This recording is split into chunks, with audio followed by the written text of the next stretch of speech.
Welcome back. As I said, this is some week, a day that will go down in history, and it was a pretty big week, the day the Supreme Court ended a constitutional right to abortion. But it's also a week that will go down in history for a number of reasons. For the first time in 30 years, Senate passed a bipartisan bill related to guns. It is now headed to the president's desk because the House also passed it. The same day that a Supreme Court ruling made it easier to carry a gun in public in certain states. And we also heard some stunning testimony in yesterday's January 6th hearing. Former President Trump's Justice Department officials described just how truly close the country came to a constitutional crisis. Individually, each one of these are major moments in politics. Each one has the ability to influence voters on both sides of the aisle. And as we head into the midterms, it's increasingly clear that the 2016 election was one of the most consequential in the history of this country. I know I've got a bunch of history buffs on here, and I'll be curious of where you guys land on that declaration. But we've got Leanne Caldwell, who's, of course, the host of Washington Post Live, anchor and early 202 co-author. Nice to see you. Brad Todd, Republican strategist. Xochitl Hinojosa, former director of communications for the Democratic National Committee. And Katie Brenner, who covers the Department of Justice for the New York Times. We'll get to the historical debate. I'm going 2016, 1876, but some want to put in 1932 as well. But we'll go from there. Where are we going next, Leanne? And I say this more big picture. We are piling a lot of stuff on the American public to sort of digest and deal with. Yeah, it's been a lot for me to digest and deal with in the last 24, 48 hours. You know, especially as a reporter who covers Congress, the entire past few weeks was focused on the gun issue. And shockingly and surprisingly, the Congress was able to do something. They passed significant gun legislation today through the House of Representatives. It's going to the president's desk.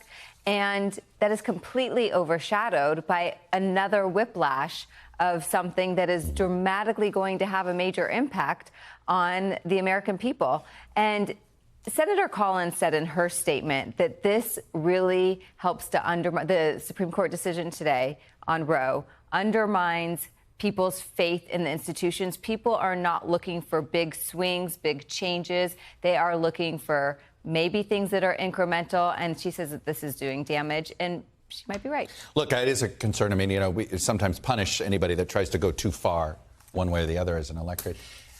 Katie, you covering justice. You know, you don't always hear this attorney general get as sort of involved in a hot issue like this. He got very involved. What does he think? How much is he planning on getting involved in how states are going to try to decide how to interpret this law? Sure. So first, taking a step back, this is an issue that Attorney General Garland has thought is a key civil rights issue. He thinks civil rights is going to be, for him, he hopes that it's part of his legacy as Attorney General.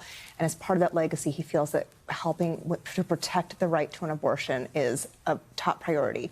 He was heavily involved in the department's argument before the Supreme Court on the Texas abortion law. Mm-hmm. He's been heavily involved in this. So he has said today that he wants to use every tool that the department has in order to help protect the right to an abortion. Now, as we all know, those tools are very narrow. He's already called on Congress and said the only real way to codify this right is through Congress. So he's asking for that. He's asking for a bipartisan deal, or any deal, but it would have to be bipartisan. For the department, it's protecting states' rights, the states that have already passed laws that codify and protect abortion, and it's being on the lookout for things like curbs on travel across state lines. The department would fight that. Looking at legislation around the use of medication for abortion. Is there a way in which those states' laws bump up against things that the FDA has already approved? You know, that's where the Justice Department would intervene as well. All right, the political fallout, my initial reaction is this may level the I hate the word, use the word enthusiasm, but that is essentially the election intensity issue.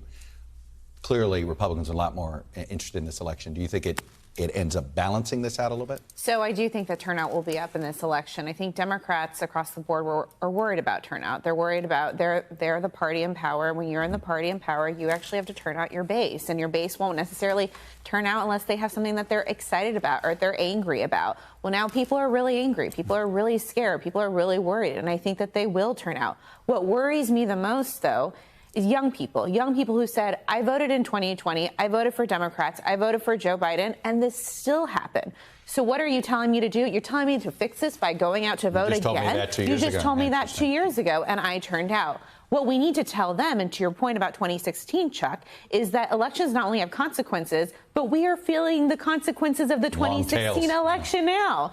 And we will continue to feel those consequences unless we add more governors in red states, Democratic governors in red states, flip those seats, add more senators, and keep the majority. That's the only way that we get through this. And so my worry is those young voters, and the Democratic Party has to be spending money to talk to them directly and tell them, this is a result of 2016. You did not necessarily, all of you, turn out, right? We weren't motivated to turn out. You turned out in 2020. Let's continue that. That's the only way that we reverse this. Brad, the agitated are sometimes motivated, and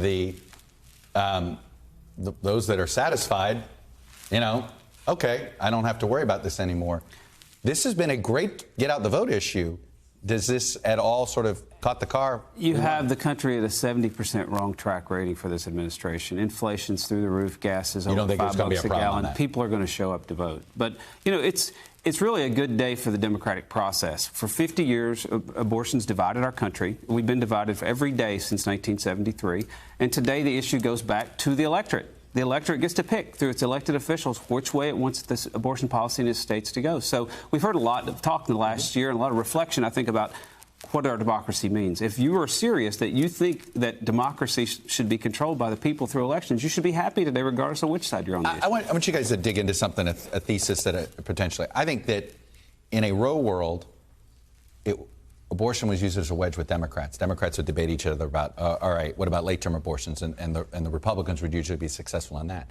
In this world, isn't it the Republicans that might be having internal fights about, okay, where do we draw the lines and exceptions? And are you concerned that this is going to sort of divide the party in ways that maybe we haven't thought about right now? Well, I think, as you won't be surprised at this, but I have a lot of polling in Senate battleground states this year. And we asked them, do you think that states should be able to regulate abortion? In Senate battleground states this year, a strong majority of them, well over 50%, say yes, they should be able to regulate. How do they want it regulated? Well, that's going to be debated in state capitals for years, for 2 or 3 or 5 or 10 years. I mean, in many states who have laws in the books are going to go back and revisit them. That's going to happen in red states. It's going to happen in blue states. But, we also asked people in Senate battleground states about the Senate Democrat position, which is abortion on demand, anytime, all the way up to birth. And only 30%, that's in the bill they voted on. That's the bill. Only 30% of people in Senate battleground states agree with that. That's going to be on the ballot, too. Not just what happened at the court today, but what Senate Democrats would like to do if they keep control. But, Chuck, what I would tell you is that Republicans said, and, that some of them ran on overturning Roe. People didn't necessarily believe them, but where does it stop? And I do think that there will be a wedge in the Republican Party. And you heard your guest right before saying we're not going to go after contraception. Well, people said that they were going to go after Roe for a period of time, too. They will go after contraception. And I think what's interesting about the Republican Party right now is they've always been the party there's no state doing that. There's no state, no Republican in Congress doing that. There are talks about it. And what I will say is the Republican Party has always been about less government involved in people's lives.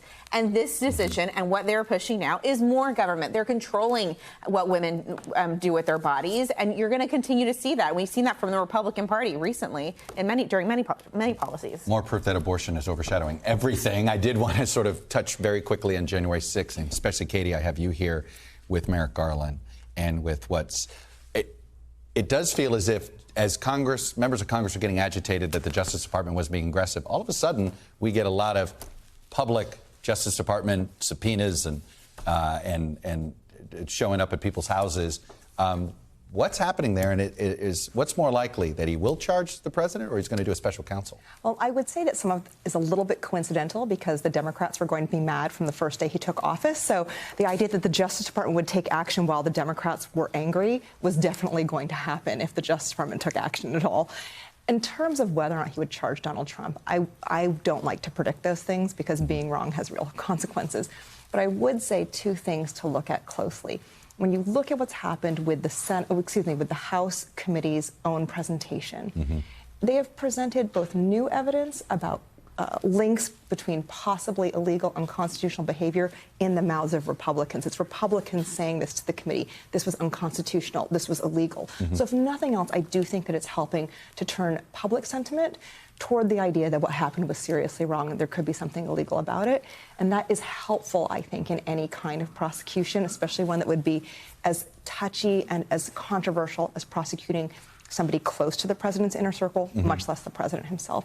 The second thing to remember is that this is going to take a long time. Yeah. Merrick Garland is going to move slowly and deliberately. If you look at the Oklahoma City bombing, from the day of the bombing until the day that the guilty verdict was handed in, it was almost 2 years. That was one crime, one charge. They apprehended the suspect almost immediately. It was still 2 years. This is much more complicated. Leanne, the fallout of the pardon asks there. Is this, it's, you know, I had somebody ask me this, all these Republican congressmen that asked for pardons, does it politically hurt them at all? Look at the districts that they are from. Yeah, that's what. No, it doesn't hurt them politically at all. Although Matt Gaetz has a serious primary challenger. You know, that is actually using some of this. Yeah, but I mean, there's a lot, you know, the pardon thing I don't think is much. However, there is the issue of January 6th and how Republicans responded to this process is an issue in the primaries. Did you vote for the creation of an independent commission? Did you support, how are you responding to January 6th now? Take the primary on Tuesday, Rodney Davis versus an incumbent. This coming Tuesday, yeah. Mary Miller. Rodney Davis voted, he was appointed He may to the lead committee. the next January 6th committee if he's in Congress. Right, exactly. He has lots of backing, but Trump backed Mary Miller because of his position on January 6th. Thanks for watching our YouTube channel. Follow today's top stories and breaking news by downloading the NBC News app.